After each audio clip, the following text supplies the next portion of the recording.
नमस्ते छात्रों। आज हम हिंदी व्याकरण के शब्द भेद के बारे में जानकारी प्राप्त करेंगे। शब्द के प्रमुख दो भेद होते हैं, एक होता है विकारी शब्द और दूसरा होता है अविकारी शब्द।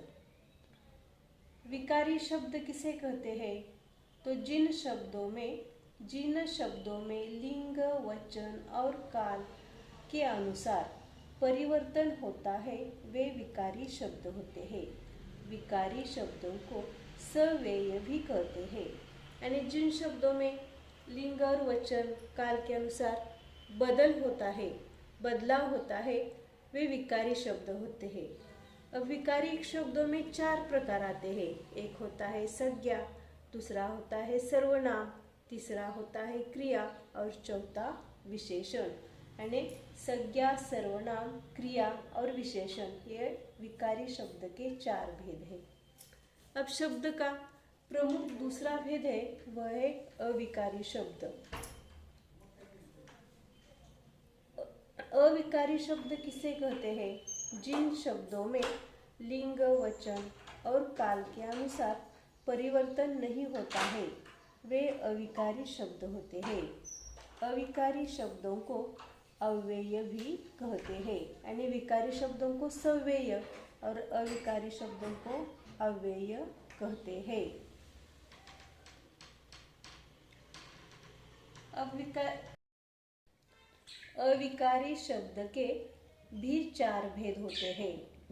क्रिया विशेषण अव्यय, संबंध सूचक अव्यय, समुच्चय बोधक अव्यय, विस्मयादि बोधक अव्यय। यानी शब्द के जो प्रमुख दो प्रकार है, विकारी और अविकारी, उनमें दोनों के भी चार चार उपभेद है। विकारी शब्द के चार उपभेद है, अविकारी शब्द के भी चार उपभेद है।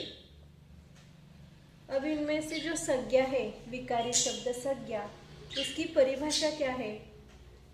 किसी भी वस्तु, व्यक्ति, जाति, पदार्थ, प्राणी या भाव के नाम को संज्ञा कहते हैं। यानी वस्तु, व्यक्ति, जाति, पदार्थ, प्राणी या भाव का जो नाम होता है उसे हम संज्ञा कहते हैं।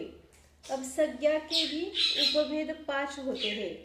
उनमें से पहली है व्यक्तिवाचक संज्ञा, दूसरी है जातिवाचक संज्ञा, तीसरी है समूहवाचक संज्ञा, चौथी भाववाचक या गुणवाचक संज्ञा, पांचवा भेद है द्रव्यवाचक संज्ञा।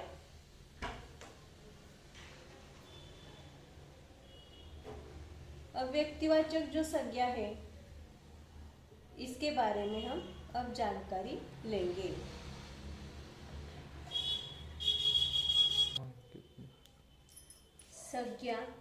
संज्ञा के प्रमुख 5 भेद है। व्यक्तिवाचक संज्ञा, जातिवाचक संज्ञा, समूहवाचक संज्ञा, भाववाचक या गुणवाचक संज्ञा और द्रव्यवाचक संज्ञा। व्यक्तिवाचक संज्ञा किसी विशिष्ट व्यक्ति, प्राणी, वस्तु या स्थान के नाम को व्यक्तिवाचक संज्ञा कहते हैं। उदाहरण, मेरा नाम विजय है। यहाँ पर विजय एक विशिष्ट व्यक्ति का नाम है, इसलिए विजय व्यक्तिवाचक संज्ञा है। मेरे गांव का नाम शिराला है। यहाँ पर मेरे गांव का जो विशेष नाम है उसे शिराला, उसे हम व्यक्तिवाचक संज्ञा कहते हैं। मेरे विद्यालय का नाम सरस्वती विद्यालय है। यानी हमारे विद्यालय तो अनेक होते हैं, लेकिन विशिष्ट जो नाम होता है किसी विद्यालय का उसे व्यक्तिवाचक संज्ञा कहते हैं। यहाँ पर सरस्वती विद्यालय व्यक्तिवाचक संज्ञा है। हिमालय ऊंचा पर्वत है।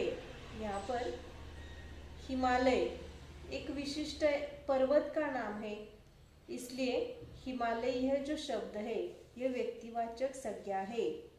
यहाँ से गंगा नदी बहती है। नदियाँ तो अनेक होती है, लेकिन विशिष्ट नदी का नाम यहाँ पर आया है, इसलिए गंगा यह जो शब्द है यह व्यक्तिवाचक संज्ञा है। दूसरा भेद है जातिवाचक संज्ञा। जो शब्द किसी प्राणी, स्थान या वस्तु की पूरी जाति का बोध करता है उसे जातिवाचक संज्ञा कहते हैं। यानी प्राणी, स्थान या वस्तु की पूरी जाति, उसका बोध करने वाला जो शब्द है वह जातिवाचक संज्ञा है। उदाहरण, यह मेरा गांव है। यह गांव का नाम नहीं, केवल गांव शब्द आया है, इसलिए गांव जो शब्द है यहाँ पर वह जातिवाचक संज्ञा है। यदि यहाँ पर गांव का नाम आता तो वह व्यक्तिवाचक संज्ञा हो जाती, लेकिन यहाँ पर केवल गांव शब्द आया है। गांव यह शब्द जातिवाचक संज्ञा है। वहाँ मेरा विद्यालय है। अब विद्यालय का नाम नहीं आया, केवल विद्यालय शब्द आया है, इसलिए यहाँ पर विद्यालय या यहाँ पर पाठशाला शब्द आता तो वह भी जातिवाचक संज्ञा होती। वहाँ मेरा विद्यालय है, विद्यालय शब्द जातिवाचक संज्ञा है। वहाँ से नदी बहती है, यानी यहाँ पर नदी का नाम नहीं, केवल नदी शब्द आया है और इसीलिए नदी यह जो शब्द है वह शब्द क्या है, जातिवाचक संज्ञा है। यहाँ पर यदि किसी विशिष्ट नदी का नाम आता, गंगा, वारणा, मोरना, यमुना, सरस्वती, यानी ऐसे नदियों के नाम आते तो यह व्यक्तिवाचक संज्ञा होती, लेकिन यहाँ पर केवल नदी शब्द आया है और इसलिए नदी यह शब्द क्या है, जातिवाचक संज्ञा है। अब यहाँ पर जो उदाहरण है, मेरे विद्यालय का नाम सरस्वती विद्यालय है। यहाँ पर विद्यालय नाम यहाँ पर आया, जो शब्द है यहाँ पर आया है, यह क्या है, जातिवाचक संज्ञा है और सरस्वती विद्यालय यह व्यक्तिवाचक संज्ञा है। सामने ऊंचा पर्वत है, यानी यहाँ पर किसी पर्वत का नाम नहीं आया, लेकिन केवल पर्वत कहा है, विशिष्ट जाति का यहाँ पर बोध हुआ है और इसीलिए पर्वत यह जो शब्द है वह जातिवाचक संज्ञा है। हम शहर जाएंगे, यहाँ पर किसी शहर का नाम नहीं आया, केवल शहर शब्द आया है और इसीलिए शहर यह जातिवाचक संज्ञा है। तीसरा भेद है समूहवाचक संज्ञा। जो शब्द किसी विशिष्ट वस्तु या प्राणियों के समूह का बोध करते हैं उन्हें समूहवाचक संज्ञा कहते हैं। अब यहाँ पर वस्तु या किसी विशिष्ट जाति या वर्ग के समूह का जब बोध होता है तो वह समूहवाचक संज्ञा कहलाती है। उदाहरण, टेबल पर किताबों का गट्ठर है, यानी यहाँ पर अनेक किताबों का जो गट्ठर है उसके लिए यहाँ पर यह शब्द आया है गट्ठर और इसीलिए अनेक किताबों का समूह है और उसके लिए गट्ठर शब्द आया है, इसलिए गट्ठर यह शब्द समूहवाचक संज्ञा है। वन में हाथियों का झुंड है, यहाँ पर एक हाथी नहीं अनेक हाथी एक साथ है और हाथी जब एक से अधिक होते हैं, समूह में होते हैं तो उसे झुंड कहा जाता है और इसीलिए झुंड यह शब्द समूहवाचक संज्ञा है। खिलाड़ियों का दल विजयी हुआ, यानी अनेक खिलाड़ी यहाँ पर है, उनका समूह है, उनका दल है और इसीलिए दल यह शब्द भी समूहवाचक संज्ञा है। फूलदानी में फूलों का गुच्छा है, यानी फूल केवल एक फूल नहीं अनेक फूल वहाँ पर एक साथ है, फूलों का वहाँ पर गुच्छा है और इसलिए गुच्छा यह शब्द क्या है, समूहवाचक संज्ञा है। 5, वहाँ लोगों की भीड़ है, यानी लोगों एक व्यक्ति होता नहीं है तो एक से अधिक लोग वहाँ पर है, लोगों का समूह है, इसलिए भीड़ जो शब्द है वह भी समूहवाचक संज्ञा है। चौथा भेद है भाववाचक या गुणवाचक संज्ञा। जो शब्द वस्तु या व्यक्ति के भाव, गुण अथवा अवस्था का बोध करता है उसे भाववाचक संज्ञा कहते हैं। यानी किसी व्यक्ति की जो अवस्था होती है, बुढ़ापा होता है, बचपन होता है, यौवन होता है, या उसकी जो अवस्था होती है, कभी कभी वह लाचार, विवश होता है, दयनीय होता है, और ये जो अवस्थाएं हैं उन्हें भाववाचक या गुणवाचक संज्ञाएं कहते हैं।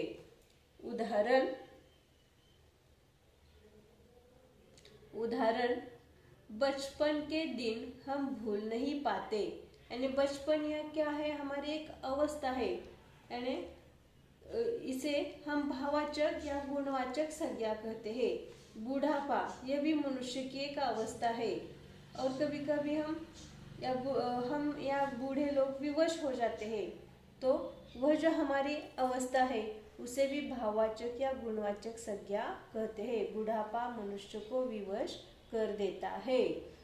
तीसरा उदाहरण है, राजा ने उस पर दया दिखाई, यानी दया यह जो चीजें हैं, अनुभव करने की चीजें हैं, जो हमें दिखाई नहीं देती लेकिन हम उन्हें महसूस कर सकते हैं, जान सकते हैं, और इसलिए यह जो महसूस करने वाली जो बातें हैं उन्हें हम भाववाचक संज्ञा कहते हैं। राजा ने उस पर दया दिखाई, उसकी दया शब्द यहाँ पर भाववाचक संज्ञा है।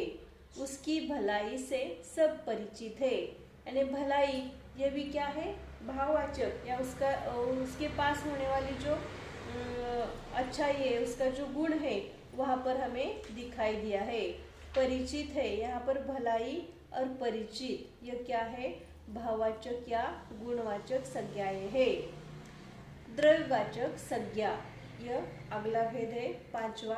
द्रव्यवाचक संज्ञा, जो शब्द किसी द्रव, धातु या अनाज का बोध करता है और जो चीजें राशि या ढेर के रूप में नापी या तौली जाती है उन्हें द्रव्यवाचक संज्ञाएं कहते हैं। यानी जो द्रव पदार्थ है, जो धातु ये है, जो अनाज है, जिन्हें हम 1-2 ऐसे नहीं गिन पाते, जिन्हें हम 1 लीटर, 1 किलो या राशि या ढेर के रूप में देखते हैं, या जो पिघलने वाली धातुएं होती है, सोना, चांदी जैसे धातु पिघलते हैं और इसीलिए उन्हें भी द्रव्यवाचक संज्ञाएं कहा जाता है।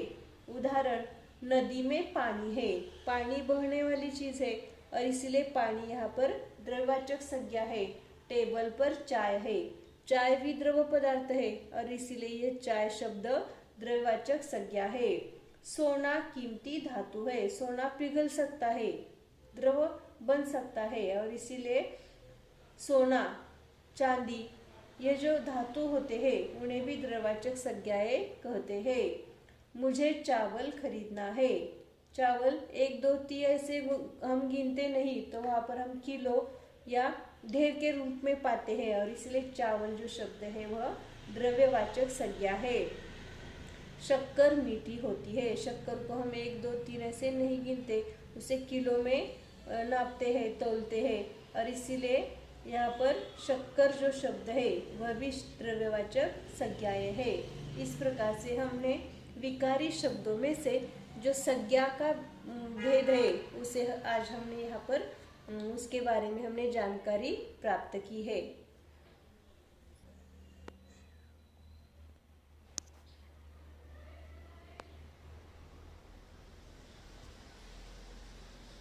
अब हम संज्ञा के कुछ उदाहरण देखेंगे। पहला उदाहरण है, मैं वृंदावन में रहता हूँ। यहाँ पर वृंदावन एक विशिष्ट शहर का नाम है और इसीलिए वृंदावन यह शब्द व्यक्तिवाचक संज्ञा है। वृंदावन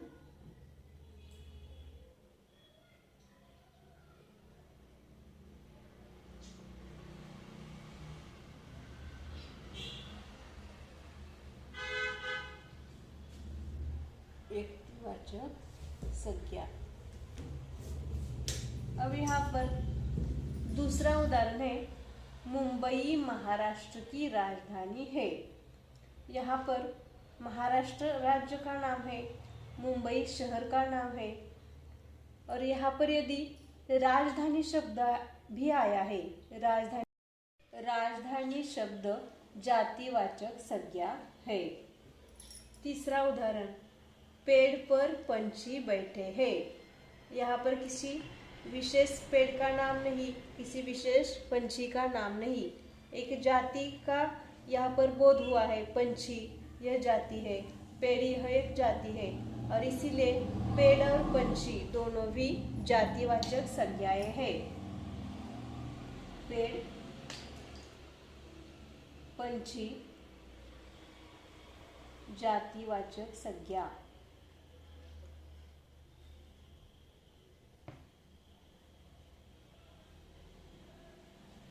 चौथा उदाहरण है, सैनिकों की टुकड़ी ने आक्रमण किया। अब यहाँ पर टुकड़ी जो शब्द है यह एक समूह का बोध करता है, और इसीलिए टुकड़ी शब्द यहाँ पर समूहवाचक संज्ञा है। और सैनिक शब्द भी यहाँ पर आया है, और सैनिक किसी सैनिक का नाम नहीं यहाँ पर आया, तो सैनिक शब्द भी यहाँ पर क्या है, जातिवाचक संज्ञा है। और टुकड़ी शब्द जो है यह क्या है कि समूहवाचक संज्ञा है।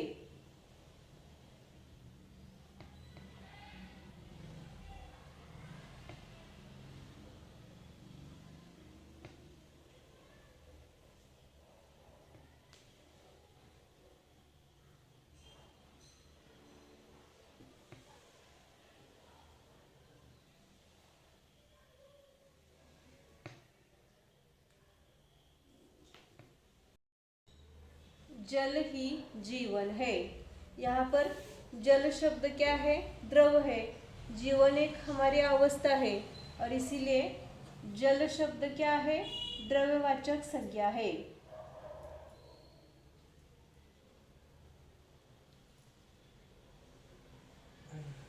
और जो जीवन शब्द है वह क्या है, भाववाचक संज्ञा।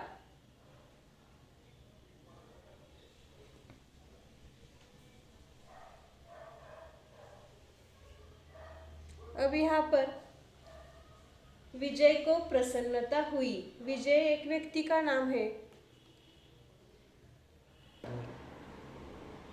यहाँ पर विजय एक व्यक्ति का नाम है, और प्रसन्नता उसका एक भाव है, और इसीलिए विजय जो शब्द है वह क्या है, व्यक्तिवाचक संज्ञा। या किसी भी व्यक्ति का यहाँ पर नाम आता तो वह क्या होती, व्यक्तिवाचक संज्ञा।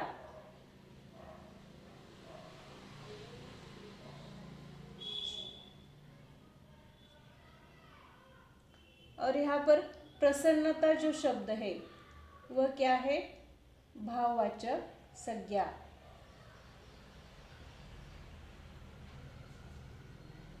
अब यहाँ पर मैंने कुछ और उदाहरण दिए हैं, उन्हें आप सुलझाइए। वहाँ पर होने वाली संज्ञाओं को पहचानिए, उनके भेद पहचानिए, और यह आपको ज़्यादा अधिक अभ्यास के लिए 4 उदाहरण मैंने दिए हैं, उन्हें आप सुलझाइए। धन्यवाद।